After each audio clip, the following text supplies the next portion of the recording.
petitioners. Hiniling din sa SC na pigilan ng Senado na aksyonan ang impeachment. Si Moira Encina Cruz sa detalye ng balita. Moira?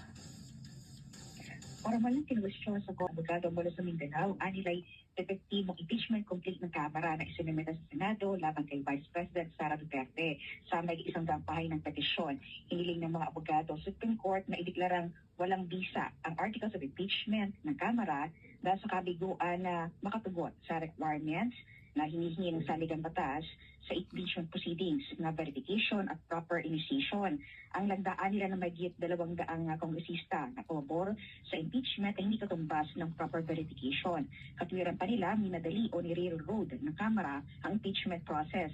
Katunayan nito ay hindi nila binigyan ng due process at walang abiso si VP Sara bago ang paghain ng impeachment complaint. Hindi rin nila dumaan sa pag-review at deliberasyon ng Committee on Justice ng Kamara ang ika-apat na impeachment complaint na nakasaad sa rules ng Kamara ukol sa impeachment.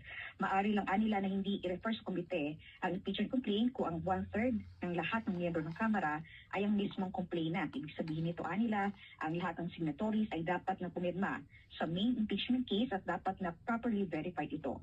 Kaugnay nito ay hiling ng petitioner sa SC na pigilan ang Senado na aksyonan ang nasabing impeachment complaint at huwag simulan ang impeachment trial dahil sa depektibo at invalid ang articles of impeachment.